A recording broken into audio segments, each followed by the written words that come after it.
Grabe mga ka-idol, dinahandahan ni Ansing na maubos ang pera ni Oliver sa sariling pangangailangan. Yan po ating pag-uusapan ngayon bago po natin simulan ang ating talakayan ngayong araw. Please don't forget to subscribe this YouTube channel, Kuya SMB Vlog at ito.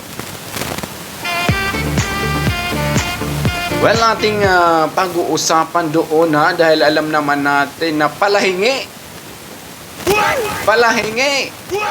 si Ansing kung ano-ano kaya Daddy Frankie. So ang kanyang target doon daw sa kukunin sa fund daw ni Oliver. Uy, aba, Ansing, yung pera na po yun, hindi yung para sa'yo. Para sa iyong kapatid po yun. Para sa gamutan na. Huwag mong pangunahan. Kasi alam nyo mga ka-idol, linya si Ansing, pabalik-balik yan doon sa shelter, dahil alam niya medyo malaki ang pera ni Oliver. Sabi pang karamihan, hindi yan titigil hanggat hindi niya makita na imod ang pera ni Oliver. Ganun lang po doon. Kaya po mga ka-idol, maraming nanggigigil kay Ansing. Linggo-linggo na lang daw pumupunta sa shelter para manghingi. Kung ano man ang gustong bilhin, parang si Daddy Frankie na. Ang kanyang source. Ay grabe naman to si Ansing mga ka-idol. Dapat doon siguro may nag-uutos niyan. Hindi man lang iniisip ni Ansing yung paano kaya magiging record ng asawa niya kung panahingi siya. Parang napapabayaan na tuloy ang obligasyon ng kanyang asawa sa kanila. Parang inaasa na lang kay Daddy Frankie yung pangangailangan nila. Oy, age! Anong klaseng tao ka, Ansing? Swerte mo nga na dahil may taong tumulong kay Oliver. Kasi alam niyo mga ka-idol, ang binabasehan niya, malaki naman na ang subscribers ni Daddy Frankie. Nasa 8 million Nag-updated sa subscribers si Ansing na malaw-law talaga. Updated. Ganun lang po dun. Hinuhut-hutan ni Ansing si Daddy Frankie dahil sa kabaitan nito. Iyon ang katotohanan. Kasi siyempre, alam naman natin noon na mapalabigay si Daddy Frankie sa mga taong nakikita niyang hirap na sa buhay. Ngayon, may nakahingi na mapasamantala, tama ba yung Tagalog ko? Mapasamantala, ayan, tuloy-tuloy na humihingi. Agoy. O kaya maraming nasasaktan. Pati yung pera ni Oliver nadadali na rin. Alam niyo mga ka-idol, yung gamutan ni Oliver, hindi lang po yan basta-basta. It's for life commitment na siguro. Dahil malalim na po. Grabe na po ang gamutan po dyan. Hindi lang po yan taon mga ka-idol. Kasi kapag hindi yan makainom si Oliver ng kanyang maintenance, babalik yan kung ano ang paano si Oliver nakilala ng unang nakilala ni Daddy Frankie punto por punto. Ganun po yun mga ka-idol. Sana doon man lang maintindihan ni Ansing na magastos po talaga.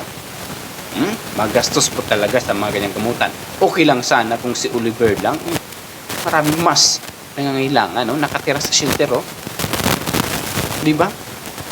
Tapos siya pabida-bida papunta doon. Kasi nga yung followers ni Daddy Frankie 8 million mahigit daw. Anong connection sa subscribers? Sa followers? Sa pangangailangan niya? Ganun lang po doon, mga ka-Daddy Frankie. Kasi hindi talaga yan titigil si Ansing kapag hindi makita na ubos ang pera ni Oliver. Totoo po yun. Yun po ang ano doon, ang target niya. Pabalik-balik si Ansing, dahil alam naman natin yung asawa niya na medyo less din ang kita, na inutusan ng asawa, may kita naman si Oliver. May pera naman si Oliver. Sa pagbablog ni Daddy Frankie, bakit hindi ka humingi doon? Di ba yung mga ganong expose ng mga taong walang silbi sa lipunan. Ganun lang po doon mga ka-Daddy Frankie, na may nagsabi doon na wag bigyan si Ansing para hindi pabalik-balik sa shelter. Pabalik-balik doon sa shelter. Nagagalit na si Oliver. Kahit medyo may problema, pero nandun na. Naiinis na. Medyo nafe-feel na rin ni Oliver yung kakahiyan. What I mean, nakakahiya na. Ang ginagawa ng kapatid ko. Di ba? Yung mga ganong term.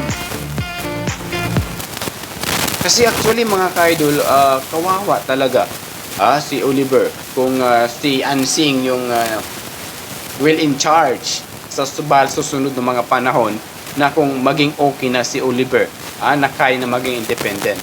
Kasi kung maging okay naman yan si Oliver balang araw, maging independent, na siya lang mabay sa sarili niya, tapos kapitbahay niya si Ansing, inakuubos.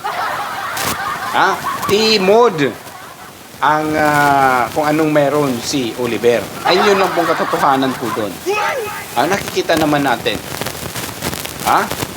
O doon natin masusukat yung anong klaseng panguugali meron si Ansing. Kaya patimpi-timpi lang yan si Oliver, pero alam niya yan. Patimpi-timpi lang yan. Naunawaan niya yung estado. Naiintindihan din naman niya. Siguro nahihiya na nandun yung feel na mafe-feel din na nahihiya na rin siya sa ginagawa niyang kapatid niya, pero wala naman magawa si Oliver dahil sa naging estado ng kanyang buhay ngayon. Ganun lang po point doon. Pero si Ansing, ang problema niya, actually Ansing, kung nakapanood ka man nito, hindi obligasyon ni Daddy Frankie yung pangailangan ninyo. Hindi mo naman asawa si Daddy Frankie. Unang-una, you are not a beneficiary. Ang beneficiary si Oliver, hindi si Ansing, hindi ikaw.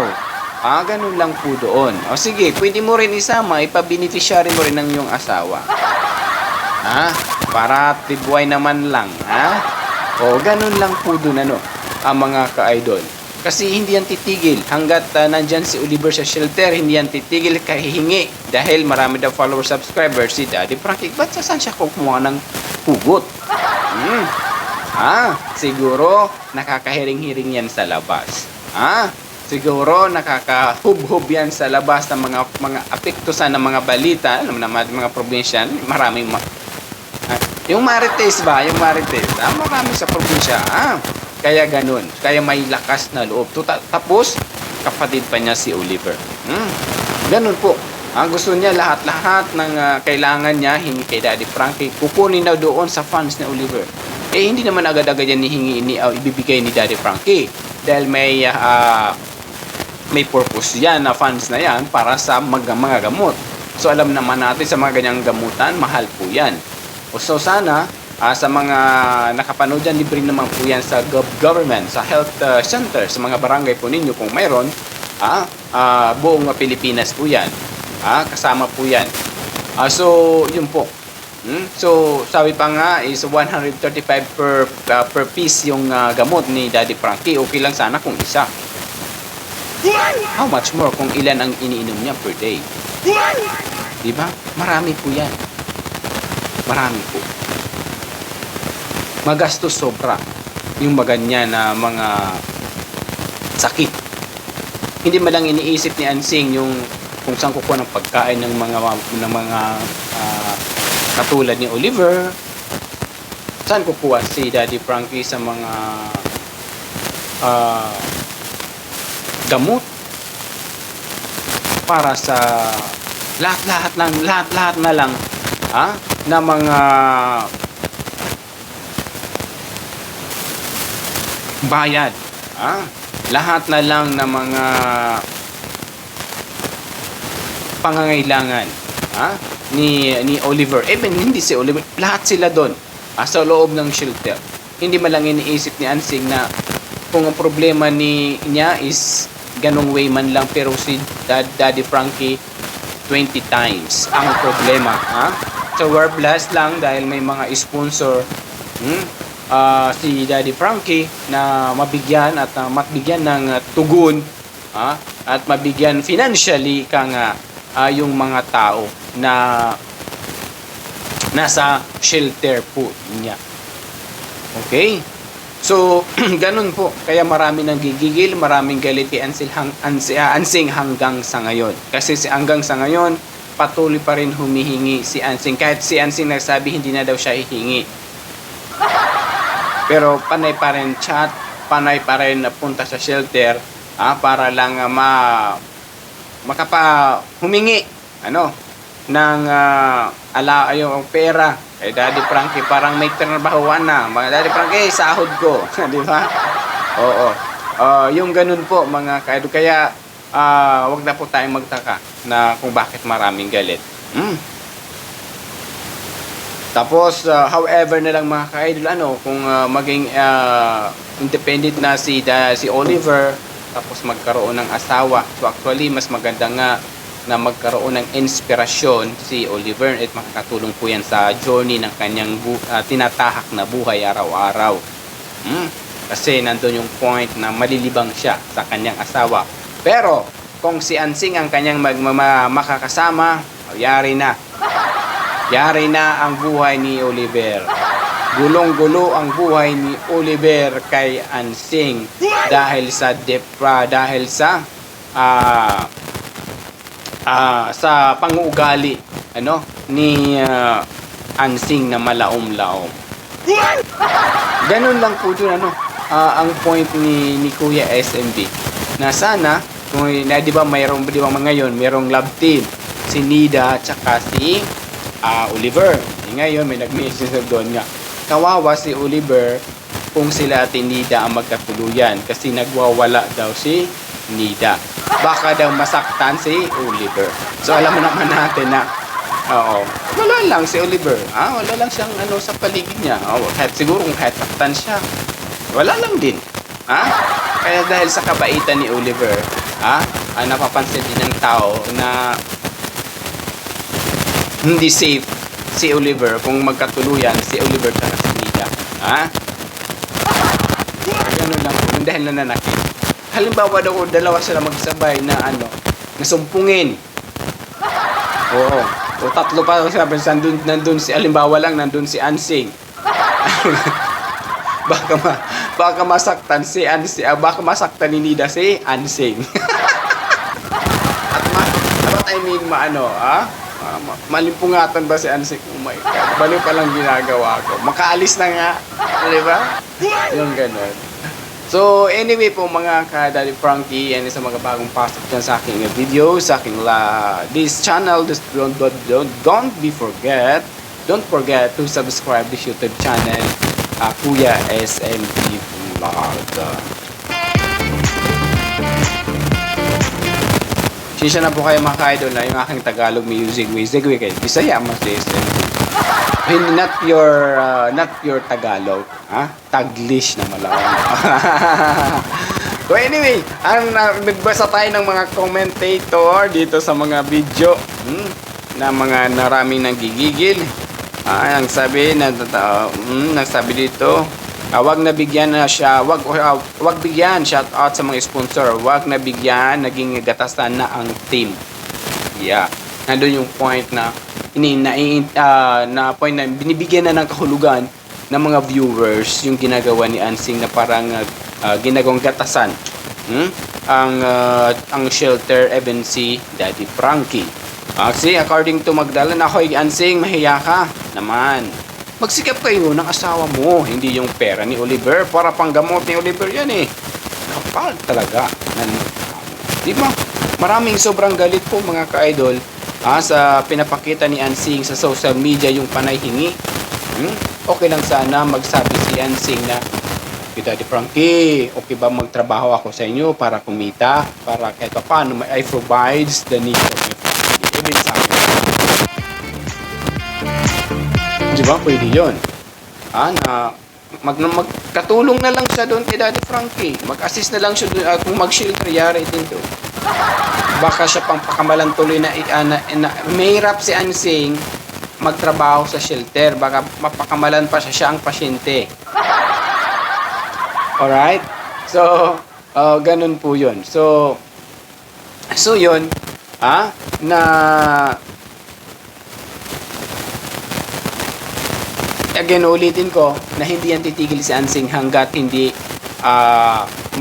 malaman niya na ubos na ang pera ni Daddy Frankie. Totoo po yun. Kaya sa mga nandyan sana may maggabay or bigyan na lang siguro ng trabaho kung sino man malapit kay Ansing. Nandiyan man si Brother BPM. Brother BPM, gawin mo na lang katulong si Nida. Kuyari na kung sumpungin si Nida tuloy, si Ansing. Ang problema kung sumpungin si Ansing. Yari na si Gilay. Malaom-laom. Ano lang. Biro-biro lang. Anyway, ayan sa mga nandyan, maraming salamat na patuloy nung sinusuportahan si Kuya SMB.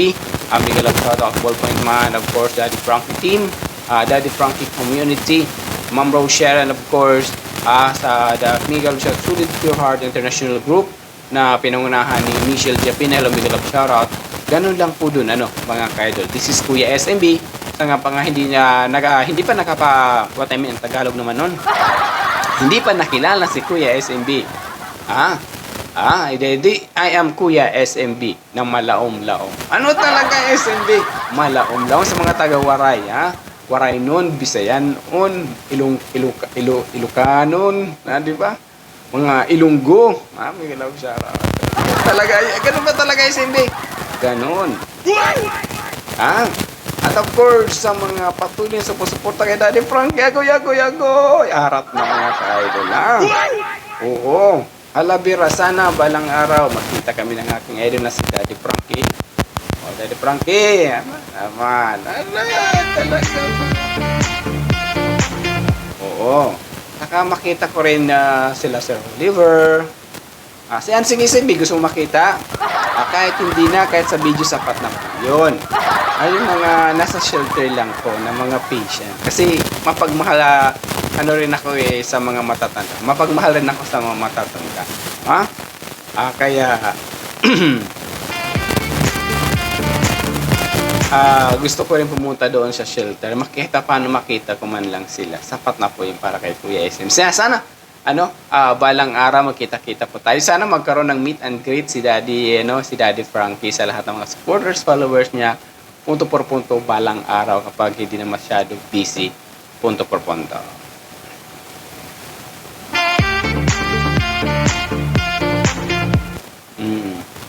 So, ayun, ang purpose lang naman dito sa Team Daddy na magtulungan magkaisa, na maging solido at pulido, no one can destroy, para mapanatili, maging maayos, masagana ang community ni Daddy Frankie, punto por punto. Ganun lang po dun. Ang point ni Kuya SMB, mga ka-Daddy Frankies. And it's not, hindi lang dito kay Daddy Frankie community, but other community. Na si Tikram. So, si Tikram, mabait din po yun. Matulungin din po. Hindi lang, may mga tao lang doon sa loob ng Daddy Tikram na mga distroso. As personal interest ang kanilang pinapairal. Kaya, huwag na po tayong magtaka. Sometimes off si Daddy sa top 8, on, then off, on. Dahil sa may mga tao kasi doon sa loob ng Tikram community, mga ka-Daddy Frankie, na dinidistroso si Tikram sa kanyang mga ginagawa. Hindi tinitigilan ng issue si Tikram sa kanyang mga ginagawa. Pero dito, sa Daddy Frankie community, lahat nagmamahalan. Lahat nagkakaisa para mabigyan at matugunan ang pangangailangan ng mga taong dapat bigyan tulungan sa pangunguna at manage by the Team Daddy Frankie. Congratulations po. At sa tulong din po ng mga sponsors. Maraming salamat, Ma'am Ansel. Sana magkaroon ng home for the agent talaga. Ang ating iniidolo na si Daddy. Pero sa ngayon laging matataas ang views niya. Natalo pa niya ang Kalingap. Yes, natalo niya ang Kalingap. Kasi ang Kalingap ngayon, more on maraming mga issue din na binabanat kay Palmatubang, kay Kalingap Prab, yung mga ambot din sa mga sponsor. Kasi balita lang naman, sisingit lang natin to kasi mga ka-idol, mga ka-Daddy Frankie, ang Kalingap po is nagkaroon po ng issue na 60-40. So mas sabi pa ng mga sponsor na base, mga FW sponsor, na siguro nandito na ngayon kay Daddy Frankie, nagtitiwala na sila kay Daddy Frankie, na naging nangyari 40-60. Ang 40%, yun ang tinutulong daw ng management ng Kalingap charity. Tapos ang 60 daw binubulsa ng management. Punto por punto. Yun po ang na-heard si SMB hindi mula sa akin.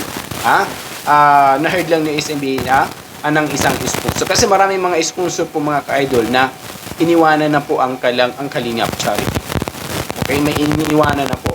Dahil po sa mga issue na binabato sa kanila ng iba totoo, confirmation, ng iba naman fake news lang din.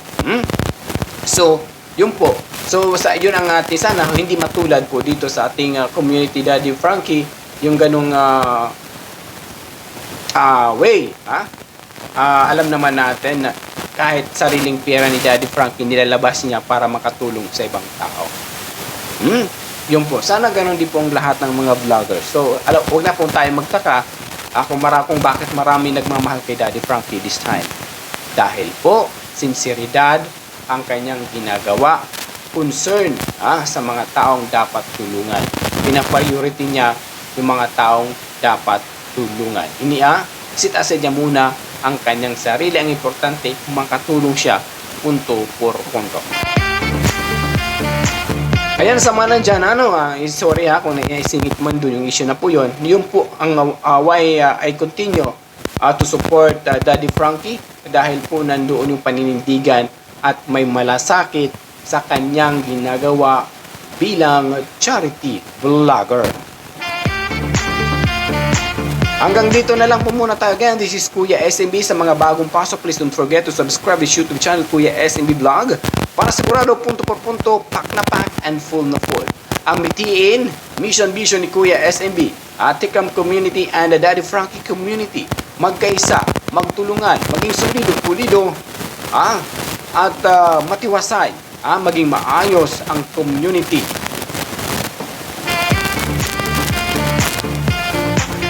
Hanggang sa muli mga ka-idol, God bless, happy good day.